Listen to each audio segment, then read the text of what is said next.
হরতাল ধর্মঘটে জ্বালানি তেল সরবরাহে পাইপলাইন স্থাপনের সিদ্ধান্ত সরকারের। খরচের পাশাপাশি নিরাপত্তা ঝুঁকি বাড়ার আশঙ্কা। ট্যাঙ্ক তৈরির উপর গুরুত্ব দিলেন বিশেষজ্ঞরা। শেষ হলো চতুর্থ পর্যায়ের ইউনিয়ন পরিষদ নির্বাচনের প্রচারণা। কাল 709টি ইউনিয়নে ভোট গ্রহণ। কেন্দ্রে কেন্দ্রে পৌঁছে যাচ্ছে নির্বাচনী প্রয়োজনীয় সামগ্রী। ক্ষতিপূরণের টাকা হাতিয়ে নিতে মাওয়া ভাঙ্গা রেল লাইনের প্রস্তাবিত জমিতে গড়ে উঠছে অবৈধ স্থাপনা। স্বীকার করে ব্যবস্থা নেয়ার আশ্বাস জেলা প্রশাসনের। চাঁদপুরে মেঘনার ভাঙনে বিলীন হতে চলেছে হরিণা ফেরিঘাট সহ বিভিন্ন স্থাপনা। হুমকির মুখে 2 কিলোমিটার এলাকা। বড় ধরনের ক্ষতির আশঙ্কা স্থানীয়দের। এবং পর্যটকদের জন্য বিপজ্জনক হয়ে পড়ছে কুয়াকাটা সমুদ্র সৈকত। ঢেউয়ের নিচেই সৃষ্টি হয়েছে মৃত্যুফাঁদ। সমস্যা সমাধানে নেই কোনো উদ্যোগ।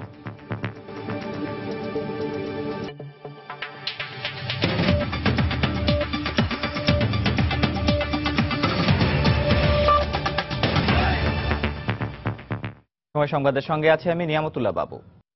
হরতাল ধর্মঘট কিংবা যে কোনো সংকটে জ্বালানি তেল সরবরাহ স্বাভাবিক রাখতে পাইপলাইন স্থাপন করতে যাচ্ছে সরকার। এছাড়া সন্ত্রাসী বা জঙ্গি হামলা থেকে রক্ষায় বিদ্যুৎ কেন্দ্র, জ্বালানি ও গ্যাস ক্ষেত্রের জন্য বিশেষ বাহিনী গঠন করার কথা জানিয়েছেন বিদ্যুৎ, জ্বালানি ও খনিজ সম্পদ প্রতিমন্ত্রী। তবে এমন সিদ্ধান্তে সরকারের ব্যয় বাড়ার পাশাপাশি নিরাপত্তা বিঘ্নিত হওয়ার আশঙ্কা করছেন এ খাতের বিশেষজ্ঞরা। প্রসূন আশিসের রিপোর্ট। বাংলাদেশ বিদ্যুৎ উন্নয়ন বোর্ডের তথ্য মতে বর্তমানে তেলভিত্তিক বিদ্যুৎ উৎপাদন ক্ষমতা প্রায় ৩৫০০ মেগাওয়াট। এর মধ্যে পিক আওয়ারে দিনে প্রায় ২৮০০ মেগাওয়াট পর্যন্ত বিদ্যুৎ উৎপাদন হচ্ছে। তবে সাম্প্রতিক নৌযান শ্রমিকদের ধর্মঘটের কারণে চট্টগ্রাম বন্দরে আসা আমদানিকৃত জ্বালানি তেল ভর্তি জাহাজ থেকে তেল সরবরাহ না করায় সে সময় প্রতিদিন প্রায় ১০০০ মেগাওয়াট বিদ্যুৎ কম উৎপাদন হয়। এ ধরনের সংকট উত্তরণে সড়ক কিংবা নৌপথের পরিবর্তে জ্বালানি তেল সরবরাহ স্বাভাবিক রাখতে পাইপলাইন স্থাপন করা হচ্ছে বলে জানান বিদ্যুৎ, জ্বালানি ও খনিজ সম্পদ প্রতিমন্ত্রী। আমরা যেন অ্যাটলিস্ট 3 মাসের মজুদ সবসময় চলমান রাখতে পারি, সেভাবে আমরা বাংলাদেশে বিভিন্ন অঞ্চলে তেল মজুদ করার জন্য ট্যাঙ্কার তৈরি করছি এবং পাইপলাইন তৈরি করছি। ঢাকা চিটাগাং পাইপলাইনটা আমাদের খুবই দরকার। ইতিমধ্যে কনসালটেন্ট নিয়োগ করার জন্য টেন্ডারে চলে গেছে পদ্মা। সরকারের এমন সিদ্ধান্তে খরচ বাড়ার পাশাপাশি নিরাপত্তা ঝুঁকি বাড়তে পারে বলে আশঙ্কা এ খাতের বিশেষজ্ঞদের। তেলের মজুদ বাড়াতে পাইপলাইনের পরিবর্তে ট্যাঙ্ক তৈরির পরামর্শ দেন তারা। পাইপলাইনে যদি কোনো দুর্যোগ হয় তাহলে কিন্তু একবারই আমরা সবকিছু বসে যাব এবং একটা স্থাপনায় কোনো রকমের সন্ত্রাসী কর্মকাণ্ড করার ব্যাপারে আরো সহজ। ট্যাঙ্ক লড়ে দিয়ে যখন আনেন অনেক লোক থাকে, পুলিশ পাহারা দিয়ে নিয়ে আসলো ঢাকায়। আর পাইপলাইন তো যে কোনো জায়গায় এক জায়গায় পাইপলাইন কেটে দিতে পারে। এদিকে সন্ত্রাসী হামলা থেকে বিদ্যুৎ কেন্দ্র, জ্বালানি ও গ্যাস ক্ষেত্রের নিরাপত্তা নিশ্চিত করতে বিশেষ বাহিনী গঠনের কথা জানান প্রতিমন্ত্রী নসরুল হামিদ বিপু।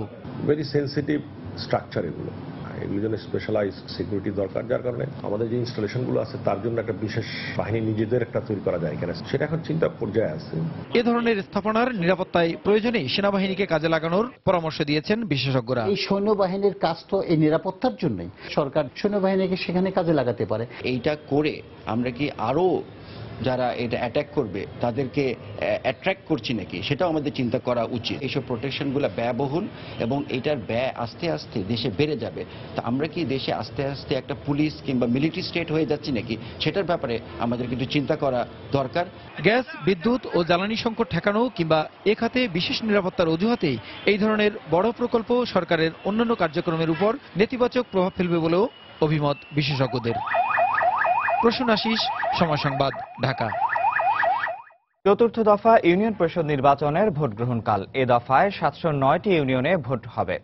এরই মধ্যে প্রস্তুতি সম্পন্ন করেছে নির্বাচন কমিশন। আজ নির্বাচনী কর্মকর্তাদের হাতে তুলে দেয়া হচ্ছে ভোট গ্রহণের প্রয়োজনীয় সামগ্রী। প্রতিটি নির্বাচনী এলাকায় সংশ্লিষ্ট রিটার্নিং কর্মকর্তার কাছ থেকে নির্বাচন সামগ্রী বুঝে নিচ্ছেন তারা।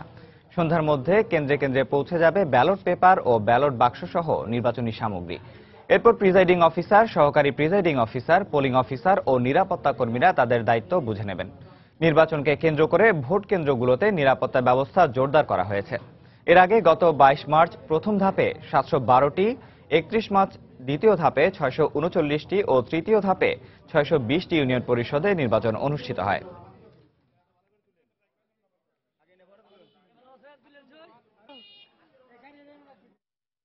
দর্শক, এই মুহূর্তে ময়মনসিংহের ফুলবাড়িয়া উপজেলা পরিষদের সামনে আছেন রিপোর্টার হারুনুর রশিদ এবং সিলেটের দক্ষিণ সুরমা নির্বাচন অফিসের সামনে আছেন রিপোর্টার আব্দুল আহাদ। নির্বাচনী প্রস্তুতির সবশেষ খবর জানতে আমরা চলে যাচ্ছি তাদের কাছে। প্রথমে যাচ্ছি ময়মনসিংহে হারুনুর রশিদের কাছে। হারুন। ধন্যবাদ বাবু। আসলে আগামীকাল যে ময়মনসিংহের 18টি ইউনিয়ন পরিষদে নির্বাচন অনুষ্ঠিত হবে, সেই নির্বাচন অনুষ্ঠানের সামগ্রী বিতরণের কাজ এই মুহূর্তে চলছে। আমি এই মুহূর্তে অবস্থান করছি ময়মনসিংহের ফুলবাড়িয়া উপজেলায়। এই ফুলবাড়িয়া উপজেলায় আগামীকাল 13টি ইউনিয়ন পরিষদে নির্বাচন অনুষ্ঠিত হবে এবং এখানকার যে ভোট গ্রহণ করার জন্য যে সামগ্রী রয়েছে, ব্যালট পেপার, ব্যালট বাক্স সহ অন্যান্য যে বিষয়গুলো রয়েছে সেগুলো বিতরণ করার জন্য এখানে প্রস্তুতি চলছে। আমরা দেখতে পেয়েছি যে ফুলবাড়িয়া উপজেলা পরিষদের যে হলরুম রয়েছে সেখানে ব্যালট পেপার, ব্যালট বাক্স এবং কালি কলম সহ অন্যান্য যে বিষয়গুলো রয়েছে সবগুলো সাজিয়ে রাখা হয়েছে এবং এখানে আলহেরা একাডেমিতে আনসার সদস্যরা জড়ো হয়েছিলেন। তারা এখান থেকে প্রস্তুতি নিয়ে আস্তে আস্তে উপজেলা পরিষদে আসতে শুরু করেছেন এবং থানায় রয়েছেন পুলিশ সদস্যরা, তারাও সেখান থেকে তাদের এলাকা বুঝে নিয়ে তারা কিছুক্ষণের মধ্যেই এখানে চলে আসবেন উপজেলা পরিষদ চত্বরে। আমি উপজেলা নির্বাচন কর্মকর্তার সাথে কথা বলেছি। তিনি জানিয়েছেন যে আসলে দুপুর 2টায় এখান থেকে বিতরণ কার্যক্রম শুরু হবে। আজকে জুম্মার নামাজের কারণে সেই জুম্মার নামাজের পর দুপুর 2টায় এখান থেকে বিতরণ কার্যক্রম শুরু হবে। আমি একটু জানিয়ে রাখছি যে ফুলবাড়িয়া উপজেলার 13টি ইউনিয়ন পরিষদের মোট ভোট কেন্দ্র রয়েছে 123টি এবং 123টি ভোট কেন্দ্রের মধ্যে 782টি ভোট রয়েছে যেখানে ভোট গ্রহণ করা হবে এবং এই 123টি ভোট কেন্দ্রের মধ্যে 57টি ভোট কেন্দ্রকে ঝুঁকিপূর্ণ হিসেবে চিহ্নিত করেছে প্রশাসন এবং এই ঝুঁকিপূর্ণ যে কেন্দ্রগুলো রয়েছে সেগুলোর জন্য তারা বাড়তি সতর্কতা অবলম্বন করেছেন। আমি কথা বলেছিলাম নির্বাচন সংশ্লিষ্ট কর্মকর্তাদের সাথে, তারা বলেছেন যে নির্বাচন সুষ্ঠু এবং সুন্দর করার জন্য তাদের সব রকম প্রস্তুতি রয়েছে। এখানে ফুলবাড়িয়ার 13টি ইউনিয়নে চেয়ারম্যান পদে 81 জন প্রার্থী প্রতিদ্বন্দ্বিতা করছেন এবং সাধারণ সদস্য পদে 536 জন এবং সংরক্ষিত মহিলা সদস্য পদে 159 জন প্রার্থী প্রতিদ্বন্দ্বিতা করছেন। আর এই উপজেলার মোট ভোটার সংখ্যা 2,95,772 জন। আমি আইন শৃঙ্খলা বাহিনীর সদস্যদের সাথে কথা বলেছি, তারা জানিয়েছেন যে আসলে নির্বাচন সুষ্ঠু এবং নিরপেক্ষ করার জন্য ব্যাপক আইন শৃঙ্খলা ব্যবস্থা নেওয়া হয়েছে। প্রতিটি ভোট কেন্দ্রে 17 জন আনসার সদস্য থাকবেন এবং 3 জন করে অস্ত্রধারী পুলিশ থাকবেন। এছাড়াও 4টি কেন্দ্র করে একটি করে মোবাইল টিম থাকবে, স্ট্রাইকিং ফোর্স থাকবে। প্রতিটি ইউনিয়নে ভ্রাম্যমাণ আদালত রয়েছে, জুডিশিয়াল ম্যাজিস্ট্রেট রয়েছেন। সব মিলিয়ে নিরাপত্তার চাদরে ঢেকে দেওয়া হয়েছে এই ইউনিয়নগুলো এবং প্রশাসনের কর্মকর্তারা আশা করছেন যে শান্তিপূর্ণভাবে তারা ভোট গ্রহণ সম্পন্ন করতে পারবেন এবং ভোটাররাও আশা করছেন তারা আগামীকাল শান্তিপূর্ণভাবে ভোট দিতে পারবেন। তো এই ছিল আসলে আমার কাছে ময়মনসিংহের ফুলবাড়িয়া উপজেলার ব্যালট পেপার, বাক্স এবং নির্বাচনী সামগ্রী বিতরণের সর্বশেষ খবর। এখন আমরা চলে যাচ্ছি সিলেটের দক্ষিণ সুরমা উপজেলায়। সেখানে রয়েছেন আমাদের সহকর্মী আব্দুল আহাদ, তিনি জানাবেন সেখানকার বিস্তারিত।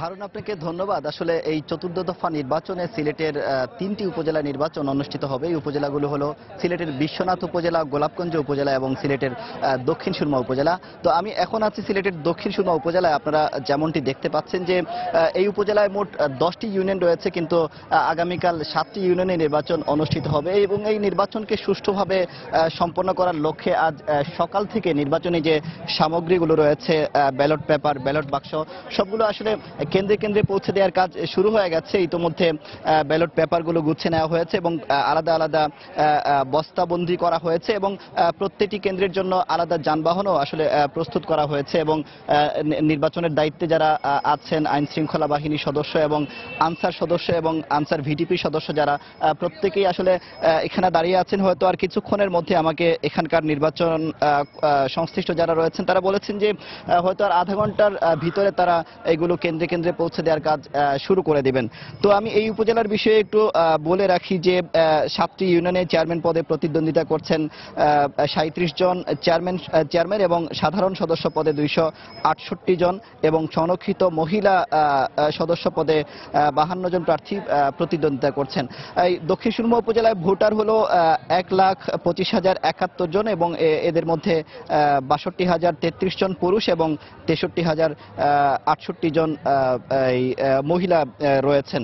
তো নিরাপত্তার বিষয়ে আমি আপনাদেরকে একটু জানিয়ে রাখি যে প্রত্যেকটি উপজেলায় 2 প্লাটুন বিজিবি সদস্য মোতায়েন করা হয়েছে এবং তাদের পাশাপাশি র্যাবও দায়িত্ব পালন করছে এবং পুলিশের বাড়তি পুলিশ সদস্য মোতায়েন করা হয়েছে। এবং গত যে 3টি নির্বাচন অনুষ্ঠিত হয়েছে সিলেটের, গত 3 দফা নির্বাচনে আমরা যেমনটি দেখেছি যে কোথাও কোনো ধরনের সমস্যা হয়নি, অত্যন্ত সুষ্ঠুভাবে এবং সুশৃঙ্খলভাবে সিলেটের গত 3 দফা নির্বাচন অনুষ্ঠিত হয়েছে এবং এই দফায়ও আশা করা হচ্ছে যে সুষ্ঠুভাবেই একইভাবেই নির্বাচন অনুষ্ঠিত হবে, কোথাও কোনো ধরনের অপ্রীতিকর ঘটনা ঘটবে না। তো এর একটি কারণ হলো যে প্রশাসনের কঠোরতা। সিলেটের পুলিশ সুপার যিনি রয়েছেন তিনি একটি সতর্কবাণী করেছেন যে কেন্দ্রগুলোতে যারা নাশকতা করার চেষ্টা করবে বা কেউ যদি ব্যালট বাক্সে হাত দেওয়ার চেষ্টা করে তবে তাদেরকে গুলি করার নির্দেশ দিয়েছেন সিলেটের পুলিশ সুপার। তো আসলে এভাবেই আসলে পুলিশের অতিরিক্ত বাড়তি সতর্কতার কারণে কোনো ধরনের অপ্রীতিকর ঘটনা ঘটছে না সিলেটের ইউনিয়নগুলোতে এবং আগামীকালের নির্বাচনও সুষ্ঠুভাবে অনুষ্ঠিত হবে এমনটা আশা করছেন প্রশাসনের ঊর্ধ্বতন কর্মকর্তারা। তো আমার কাছে এখনো পর্যন্ত এই ছিল ইউনিয়ন পরিষদের নির্বাচনের সবশেষ খবর। বাবু। দর্শক, ময়মনসিংহের ফুলবাড়িয়া উপজেলা ও সিলেটের দক্ষিণ সুরমা নির্বাচন কমিশন থেকে নির্বাচন অফিসের সামনে থেকে নির্বাচনী প্রস্তুতির খবর জানাচ্ছিলেন সেখানকার রিপোর্টাররা। বাস্তবায়িত হচ্ছে স্বপ্নের পদ্মা সেতু, সেই সঙ্গে সবশেষ সরকারি সিদ্ধান্ত অনুযায়ী এতে যুক্ত হচ্ছে রেলপথ। প্রস্তাবিত এই রেল লাইন স্থাপনের জন্য জমি অধিগ্রহণের প্রক্রিয়া শুরু হয়েছে। এই সুযোগে সরকারি টাকা হাতিয়ে নিতে অসাধু একটি মহল ঢাকা মাওয়া ভাঙ্গা রেল লাইনের জন্য প্রস্তাবিত খালি জমির ওপর তুলেছেন শত শত ঘরবাড়ি ও স্থাপনা। নতুন স্থাপনার কথা স্বীকার করে ব্যবস্থা নেওয়ার কথা জানালেন জেলা প্রশাসক। সঞ্জয় কর্মকার অভিজিতের তথ্য ও শাহাদাত আকনের ছবি নিয়ে ডেস্ক রিপোর্ট।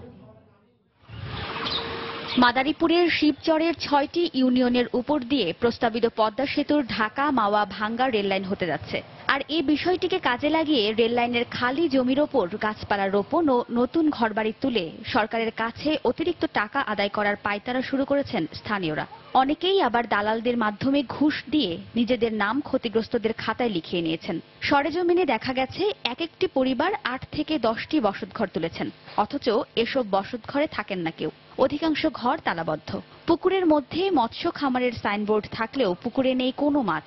এদিকে গরু ছাগলের একাধিক খামার থাকলেও তা শূন্য পড়ে রয়েছে। নিজস্ব ক্ষেত ঘর রয়েছে, এখন মনে করেন রেললাইনে নিয়ে যায় এই সমস্যা। আমরা পরিবার 8 জন, আমাদের ঘরবাড়ি সব মেপা নিয়ে গেছে গা। ঘরবাড়ি হলো মোট 8টা। আমরা পরিবার থাকি হলো 4 জন। 4 জনে কটা ঘর লাগে? 4 জনে আমাকে মনে করেন যে 4টা ঘরেই আমরা দরকারে যে ভাড়া দিছি। এসব দালাল ও অসাধুদের বিরুদ্ধে ব্যবস্থা নিতে প্রশাসনের দৃষ্টি আকর্ষণ করেছেন সুধীজনেরা। কতিপয় লোক তারা অবৈধভাবে ঘরবাড়ি বাসস্থান তৈরি করে দেখাচ্ছে। এই ব্যাপারে স্থানীয় প্রশাসনকে আমি সর্বদা সজাগ দৃষ্টি রাখতে চাই। অবশ্য নতুন ঘর গড়ে ওঠার কথা স্বীকার করে অসাধুদের বিরুদ্ধে ব্যবস্থা নেওয়ার কথা জানালেন জেলা প্রশাসনের শীর্ষ এই কর্মকর্তা। আইন অনুযায়ী 3 ধারা নোটিশের পরে কেউ ঘরবাড়ি কোনো কিছু স্ট্রাকচারের পরিবর্তন করতে পারবে না। আমার কাছে এই ধরনের অভিযোগ আছে, কিছু লোকজন এই জায়গায় রাতারাতি ঘর তৈরি ফেলছে, তবে এগুলোর তারা কোনো ক্ষতিপূরণ পাবে না। মাদারীপুরের শিবচরের মাতবরের চর, পাঁচচর, দত্তপাড়া, সন্ন্যাসীর চর, কাঁঠালবাড়ি ও কুতুবপুর ইউনিয়নের 17টি মৌজার 312 একর জমি অধিগ্রহণে 4000 ক্ষতিগ্রস্তদের নাম ইতোমধ্যে অন্তর্ভুক্ত করা হয়েছে। সময় সংবাদ, মাদারীপুর। সময় সংবাদে আরো থাকছে। ময়মনসিংহে শিক্ষা বোর্ড স্থাপনের জোরালো দাবি, শিক্ষার্থী অনুপাতে যৌক্তিকতা বিচারের আহ্বান। বিভাগীয় কমিশনার জানালেন বিষয়টি প্রক্রিয়াধীন। এবং বাম্পার ফলন হলেও পাহাড়ি ঢল, শিলাবৃষ্টি সহ নানা কারণে বোরো ধান নিয়ে দুশ্চিন্তায় সুনামগঞ্জের কৃষকরা। বাড়তি দুর্ভোগ হিসেবে যোগ হয়েছে শ্রমিক সংকট।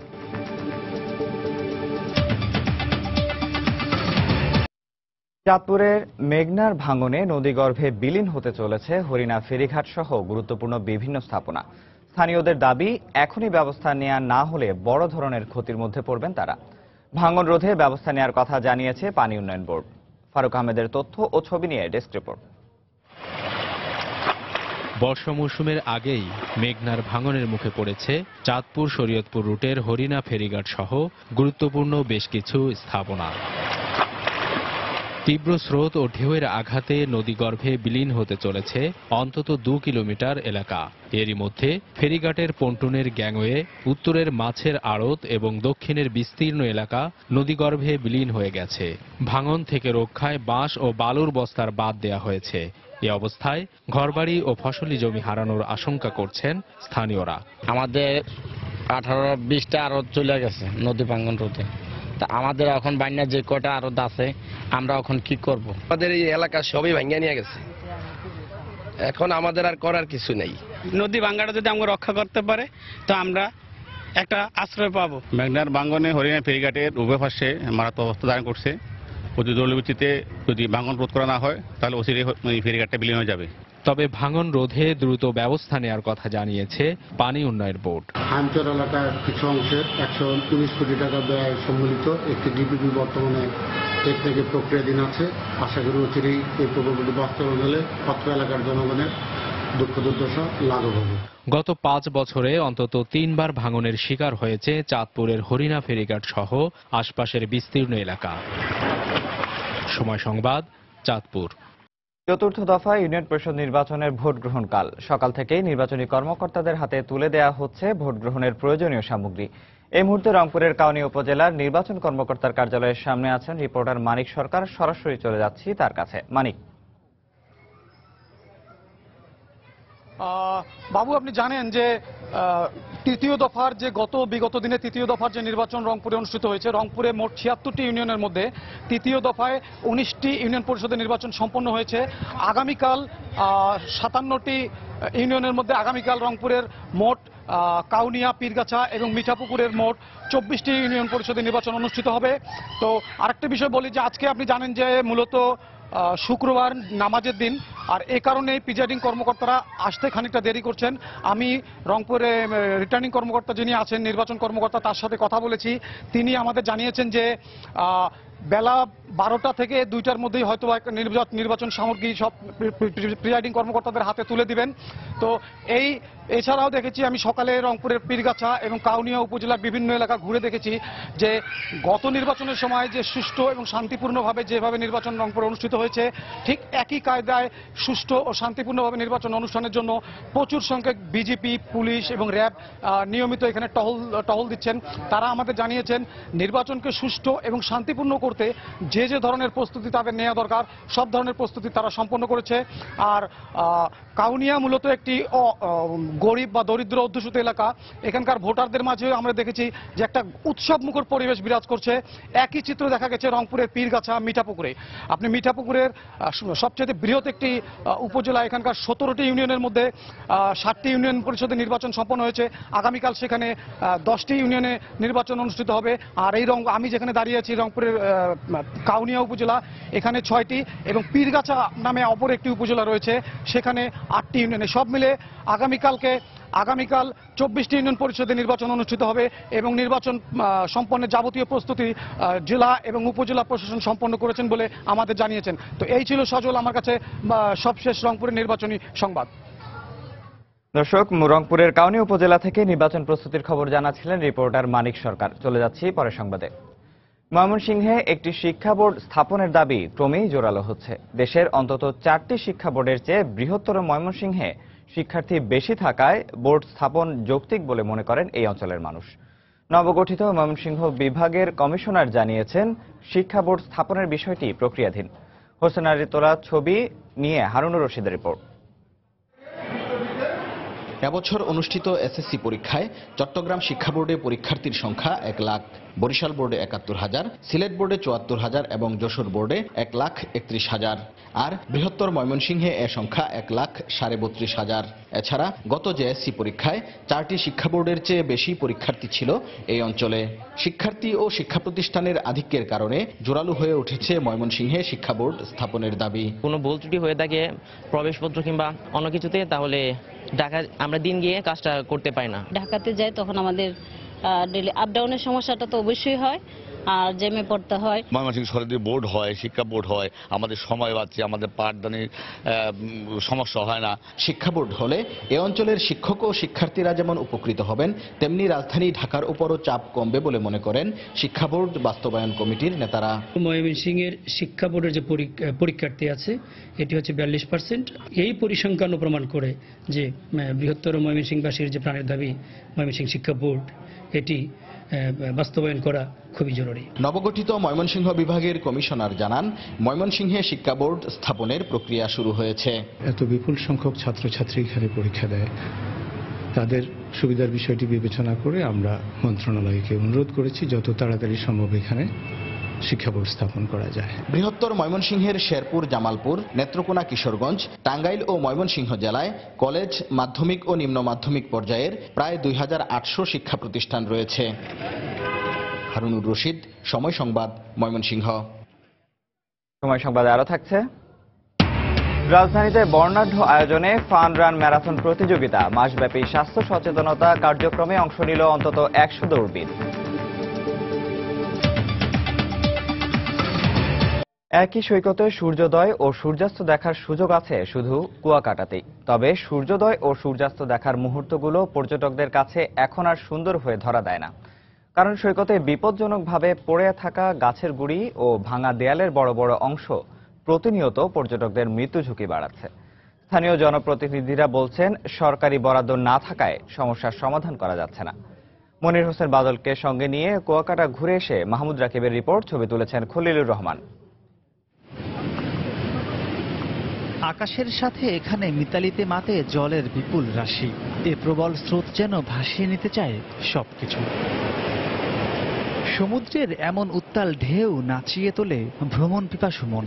তাই পুরো বছর জুড়ে দেশের বিভিন্ন অঞ্চল থেকে আসা পর্যটকদের ভিড় লেগে থাকে সমুদ্রকন্যা কুয়াকাটায়। তবে সমুদ্র স্নান করতে আসা পর্যটকদের জন্য এ ঢেউয়ের নিচেই অপেক্ষা করছে ভয়ঙ্কর মৃত্যু ফাঁদ। অভাবনীয় হলেও নারকেল গাছের এমন বড় বড় অসংখ্য গোড়া পড়ে আছে দেশের সবচেয়ে দৃষ্টিনন্দন প্রাকৃতিক সমুদ্র সৈকত কুয়াকাটায়। শুধু তাই নয়, সৈকতে পড়ে আছে অসংখ্য ভাঙা দেয়ালও। যখন জোয়ার চলে আসে তখন এগুলো দেখা যায় না, তো এতে মানুষের হাত পা কেটে যেতে পারে। এখানে কিছু ভাঙা অংশ রয়েছে বিল্ডিং এর, তো এগুলোতে অনেক সময় মানুষের অ্যাক্সিডেন্ট হয়। বৃষ্টি একটু বেশি নোংরা মনে হচ্ছে আগের চেয়ে, আর পাড়টা অনেক ভেঙে গেছে। যাতায়াত ব্যবস্থাটা আরেকটু উন্নত করতে হবে। পর্যটকরা যে আসে বসবে, বসার জন্য সুব্যবস্থা নেই। কুয়াকাটা সমুদ্র সৈকতের সবচেয়ে আকর্ষণীয় নারকেল বাগানগুলো অব্যবস্থাপনার কারণে এখন বিলীন হওয়ার পথে। ফ্যাসিলিটিস গুলো একটু কম, এটাকে আরো ডেভেলপ করা যায়। যদি ছবিও তুলতে চাই তাহলে মোবাইল, মানি ব্যাগ এগুলো যদি আনি তাহলে এটা কোথাও রাখবে, এখানে লকারের ব্যবস্থাও নাই। প্রমোট করলে, ইন্টারন্যাশনাল একটু রিপ্রেজেন্ট করলে আই থিংক আরো বেশি মানুষ আসবে, আরো বেশি ফোকাস পাবে। প্রতিদিন কয়েক হাজার পর্যটক আসা প্রাকৃতিক এই নৈসর্গটি দারুণ সম্ভাবনাময় হলেও এত সব সমস্যা সমাধান করার যেন কেউই নেই। সি বিচ এরিয়ায় আমরা পানির ব্যবস্থা রাখবো, ছাতির ব্যবস্থা রাখবো, চেয়ারের ব্যবস্থা রাখবো। এই জন্য কোটি কোটি টাকার প্রজেক্ট হওয়া দরকার। একই সৈকতে 12 ঘন্টার ব্যবধানে সূর্যোদয় ও সূর্যাস্ত দেখার দুর্লভ সুযোগ। সাথে রয়েছে সুন্দরবনের শ্যামল পল্লব, সীমান্তের সবুজ বনায়নের হাতছানি, আর এখানে রয়েছে রাখাইন সম্প্রদায়ের এক অদ্ভুত সুন্দর সংস্কৃতির সহচর্য। সব মিলিয়ে একই সাথে এত প্রাকৃতিক সৌন্দর্য দেখার সুযোগ এই কুয়াকাটা ছাড়া বিশ্বের আর কোথাও আছে বলে জানা নেই। তাই সংশ্লিষ্টরা বলছেন, এখানকার যাতায়াত ব্যবস্থা, আবাসিক সংকট সমাধান এবং সামগ্রিক অবকাঠামোগত উন্নয়নে আরো বেশি বিনিয়োগ করা গেলে এটি শুধু বাংলাদেশেই নয়, হতে পারে বিশ্বের মধ্যে একটি সর্বোত্তম পর্যটন কেন্দ্র। মাহমুদ রাকিব, সময় সংবাদ, কুয়াকাটা, পটুয়াখালী। এদিকে ফেনীতেও সকাল থেকে নির্বাচনী কর্মকর্তাদের হাতে তুলে দেওয়া হচ্ছে ভোট গ্রহণের প্রয়োজনীয় সামগ্রী। এই মুহূর্তে ফেনীর সদর উপজেলার নির্বাচন কর্মকর্তার কার্যালয়ের সামনে আছেন রিপোর্টার আতিয়া সজল। সরাসরি চলে যাচ্ছি তার কাছে। সজল। ধন্যবাদ বাবু। আপনি জানেন যে চতুর্থ দফার যে ইউনিয়ন পরিষদ নির্বাচন সারা দেশব্যাপী অনুষ্ঠিত হতে যাচ্ছে, সেই চতুর্থ দফার মধ্যে ফেনীর 2টি উপজেলা রয়েছে। 2টি উপজেলায় 9টি ইউনিয়ন আগামীকালকে নির্বাচন অনুষ্ঠিত হবে। এর মধ্যে রয়েছে ফেনী সদর উপজেলায় 4টি এবং ছাগলনাইয়া উপজেলায় 5টি ইউনিয়ন। এই ইউনিয়নগুলোতে যদিও চতুর্থ উপধাপে অনুষ্ঠিত হতে যাচ্ছে, আপনাকে আরেকটা তথ্য জানিয়ে রাখি যে এই বাকি যে রীতিমতো যে 3টি ধাপ নির্বাচনে পেরিয়েছে সারা দেশে, এর মধ্যে ফেনীর কোনো উপজেলা কোনো ইউনিয়ন পরিষদ ছিল না। ফেনীর মোট 44টি, ফেনীর যে জেলার মধ্যে 44টি ইউনিয়ন পরিষদ নির্বাচনের মধ্যে এই প্রথমেই আগামীকালে যে নির্বাচন অনুষ্ঠিত হচ্ছে তার মধ্যে 9টি ইউনিয়নে নির্বাচন অনুষ্ঠিত হবে। এর ভিতরে আপনাকে জানিয়ে রাখি যে ছাগলনাইয়া যে উপজেলা রয়েছে, সেই ছাগলনাইয়া উপজেলার যে 5টি ইউনিয়ন পরিষদের নির্বাচন অনুষ্ঠিত হবে। এই 5টি ইউনিয়ন পরিষদের 45টি কেন্দ্র রয়েছে, যার মধ্যে সবগুলি কেন্দ্রকে প্রশাসন ঝুঁকিপূর্ণ বলে চিহ্নিত করেছেন। এবং আমরা ইতিমধ্যে নির্বাচন কর্মকর্তাদের সাথে আলাপ করে জেনেছি যে এই উপজেলায় মোট ভোটার সংখ্যা রয়েছেন 1,03,092 জন। এবং এরা আগামীকালকে এই ইউনিয়ন পরিষদগুলো হচ্ছে গোপাল ইউনিয়ন পরিষদ, পাঠাননগর ইউনিয়ন পরিষদ, মহামায়া ইউনিয়ন পরিষদ, রাধানগর ইউনিয়ন পরিষদ এবং শুভপুর ইউনিয়ন পরিষদ। এর মধ্যে ফেনীরেও রয়েছে 4টি ইউনিয়ন পরিষদ নির্বাচন অনুষ্ঠিত হবে। এর মধ্যে সেই 4টির মধ্যে 29টি কেন্দ্র রয়েছে, যার 25টি ঝুঁকিপূর্ণ হিসেবে চিহ্নিত করেছে প্রশাসন। আর 25টি যে 4টি যে ইউনিয়ন পরিষদ রয়েছে, সেই 4টি ইউনিয়ন পরিষদের মধ্যে রয়েছে লেমুইয়া ইউনিয়ন পরিষদ, ফরহাদনগর ইউনিয়ন পরিষদ, ধলিয়া ইউনিয়ন পরিষদ এবং সোনিয়া ইউনিয়ন পরিষদ। এই 4টি ইউনিয়ন পরিষদের মোট ভোটার সংখ্যা 71,803 জন। আমরা ইতিমধ্যে নির্বাচন কর্মকর্তাদের সাথে এবং প্রশাসনের সাথে আলাপ করে জানতে পেরেছি এইসব ইউনিয়ন পরিষদের প্রত্যেকটিতে একজন এসআই নেতৃত্বে 21 জন করে আইন শৃঙ্খলা বাহিনী থাকবেন, আনসার, বিডিবি এবং একজন এসআই নেতৃত্বে। আর আমরা যতদূর জেনেছি প্রত্যেকটি ইউনিয়ন পরিষদেই নির্বাহী ম্যাজিস্ট্রেট থাকবে, বাইরের র্যাব থাকবে, র্যাবের পাশাপাশি বিজিবিও থাকবে, টহল দায়িত্বে থাকবে।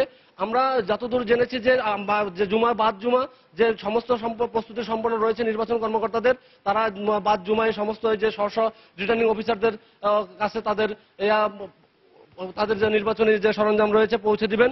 আমরা এই নির্বাচনী প্রস্তুতি জানতে আমরা আলাপ করবো এখানকার যে সদর উপজেলার 2টি ইউনিয়ন পরিষদের নির্বাচনের দায়িত্বে রয়েছেন কৃষি কর্মকর্তা এবং রিটার্নিং অফিসার আবু নঈম মোহাম্মদ সাইফুদ্দিন। কি বলবেন আপনাদের প্রস্তুতিটা কেমন? জি, ধন্যবাদ আপনাকে। আমাদের যে আগামীকালকে নির্বাচন অত্যন্ত সুষ্ঠু শান্তিপূর্ণ করার লক্ষ্যে আমাদের ইতিমধ্যে সার্বিক প্রস্তুতি সম্পন্ন হয়েছে। আমাদের গাড়ি চলে আসছে মালামাল করার জন্য। আমরা দুপুর 2টার পরে আমরা মালামাল বিতরণ করব। এই আমাদের আজকে এই যে অডিটোরিয়াম দেখতেছেন, এখানে সামনে থেকে আমাদের প্রিজাইডিং অফিসাররা এসে মালামাল বুঝে নিয়ে যাবে। এবং আমরা গতকাল সার্বিক পরিস্থিতিতে আমরা কেন্দ্র ভিজিট করেছি, সার্বিক পরিস্থিতি ভালো আছে এবং আমরা আশা করি সার্বিক বিবেচনায় অত্যন্ত সুষ্ঠু সুন্দর একটা নির্বাচন আমরা উপহার দিতে পারবো। ধন্যবাদ আপনাকে। আপনি শুনলেন যে ওনারা যে ধরনের প্রস্তুতি নিয়েছেন সব প্রস্তুতি সম্পন্ন করেছেন।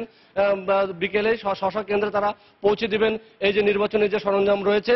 এবং আমরা যে ফেনীর জেলা প্রশাসক এবং পুলিশ সুপারের সাথে কথা বলেছি, ওনারা যেমন জানিয়েছেন আগামীকালকে নির্বাচন সুষ্ঠু এবং নিরপেক্ষ করতে সমস্ত ধরনের প্রস্তুতি তারা সম্পন্ন করেছে এবং আইন শৃঙ্খলা বাহিনী শক্তভাবে এই নির্বাচন পরিচালনা করবে বলে আমাদেরকে জানিয়েছিলেন। এই ছিল আমার কাছে সর্বশেষ। বাবু। দর্শক, ফেনী সদর উপজেলা থেকে রিপোর্টার আতিয়া সজল জানাচ্ছিলেন সেখানকার নির্বাচনী প্রস্তুতির খবর। চলে যাচ্ছি পরের সংবাদে।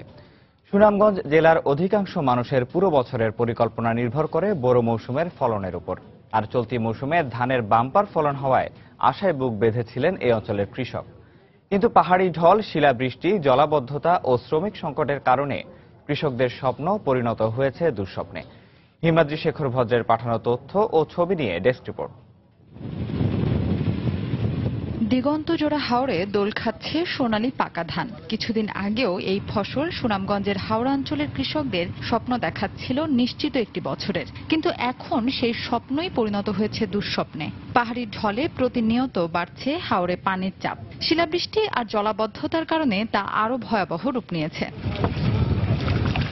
কৃষি সম্প্রসারণ অধিদপ্তরের তথ্য অনুযায়ী এখন পর্যন্ত 35% জমির ফসল কাটা হয়েছে। বাকি 65% জমির পাকা ধান নষ্ট হচ্ছে বন্যার পানিতে।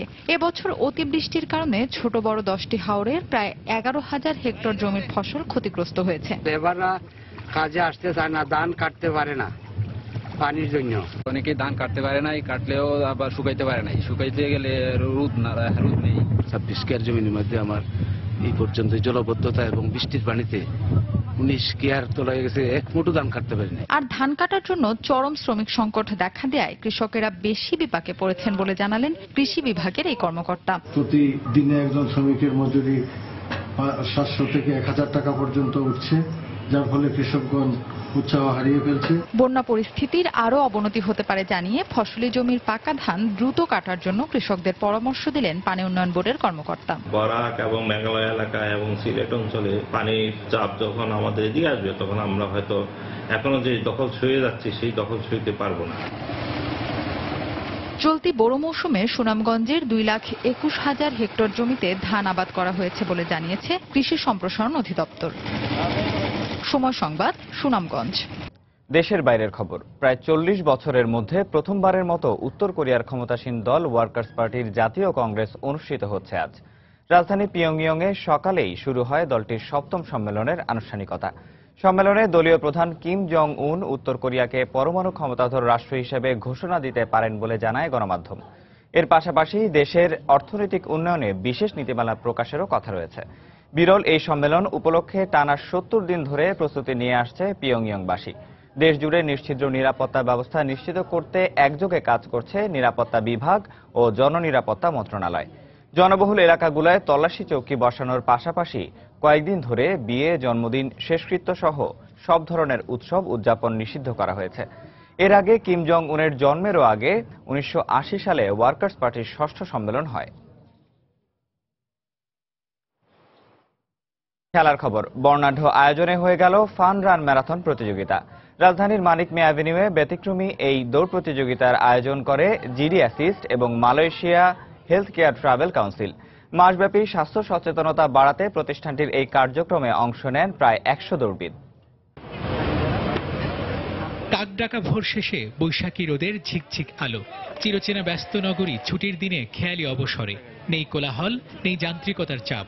এমনই নির্ঝঞ্ঝাট সময়ে একদল মানুষের আনাগোনা। একই পোশাক জানান দিচ্ছে ভিন্ন কিছুর। রাজধানীর খামারবাড়ি ইন্দিরামার সংলগ্ন রাস্তায় দৌড় প্রতিযোগিতায় নাম নিবন্ধনের দীর্ঘ সারি। সুস্থতার শুদ্ধতায় মানসিক প্রশান্তি, এমন স্লোগানে সবাই ফান রান নামে ম্যারাথন দৌড়ে প্রস্তুতি নিচ্ছেন। হঠাৎ এমন আয়োজনের কারণ এবং এর পেছনের গল্প জানালেন মালয়েশিয়ার রাষ্ট্রদূত। এই আয়োজনের পেছনে একটা গল্প আছে। সবাই জানেন মালয়েশিয়া ট্যুরিজমে বিখ্যাত, তবে এটাও জানা দরকার স্বাস্থ্য খাতের সেবায় আমরা এখন অনেক এগিয়ে। স্বল্প খরচে বিশ্বমানের সেবা মালয়েশিয়ায় পাওয়া যায়। অল্প রাস্তা, দৌড়ে অংশ নিয়েছেন তরুণ থেকে বৃদ্ধ, তবে জয় হয়েছে অভিজ্ঞতার। অনুশীলন না থাকলে দৌড়ে বিজয়ী হওয়া কঠিন বলে জানান দৌড়বিদরা। আসলে আমি জানতাম না এখানে ফার্স্ট সেকেন্ড থার্ড প্রাইজ ছিল। আমি আসলে নর্মালি যেভাবে দৌড়েছি আসছিলাম জাস্ট ফান করার জন্য, যেহেতু ফান রান, আরেকটু সময় পেলে তো ফার্স্ট হয়ে যেতাম। ছোট্ট পরিসরে হলেও ভবিষ্যতে এই আয়োজনে ধারাবাহিকতা ধরে রেখে এগিয়ে যাওয়ার কথা জানান আয়োজকরা। রাহিদ রনি, সময় সংবাদ, ঢাকা। এ পর্যায়ে শীর্ষ সংবাদ জানিয়ে দিচ্ছি আরেকবার। হরতাল ধর্মঘটে জ্বালানি তেল সরবরাহে পাইপলাইন স্থাপনের সিদ্ধান্ত সরকারের। খরচের পাশাপাশি নিরাপত্তা ঝুঁকি বাড়ার আশঙ্কা, ট্যাঙ্ক তৈরির উপর গুরুত্ব দিলেন বিশেষজ্ঞরা। শেষ হলো ৪র্থ পর্যায়ের ইউনিয়ন পরিষদ নির্বাচনের প্রচারণা। কাল ৭০৯টি ইউনিয়নে ভোট গ্রহণ। কেন্দ্রে কেন্দ্রে পৌঁছে যাচ্ছে নির্বাচনী প্রয়োজনীয় সামগ্রী। ক্ষতিপূরণের টাকা হাতিয়ে নিতে মাওয়া ভাঙ্গা রেল লাইনের প্রস্তাবিত জমিতে গড়ে উঠছে অবৈধ স্থাপনা। এবং পর্যটকদের জন্য বিপজ্জনক হয়ে পড়ছে কুয়াকাটা সমুদ্র সৈকত। ঢেউয়ের নিচেই সৃষ্টি হয়েছে মৃত্যুফাঁদ। সমস্যা সমাধানে নেই কোনো উদ্যোগ। দর্শক, এই ছিল এখনকার মতো। যে কোনো খবর পেতে ভিজিট করুন সময়নিউজ.tv। যে কোনো বাংলা লিংক, রবি ও সিটিসেল নাম্বার থেকে সময় সংবাদের খবর, অনুষ্ঠান সম্পর্কে জানতে এবং যে কোনো তথ্য সময় সংবাদকে জানাতে ডায়াল করুন 16242 নাম্বারে। এছাড়া এই মাত্র পাওয়া খবর আপনার মোবাইলে পেতে SMS করুন *SN লিখে পাঠিয়ে দিন 16242 নাম্বারে। সঙ্গে থাকুন সময়ের।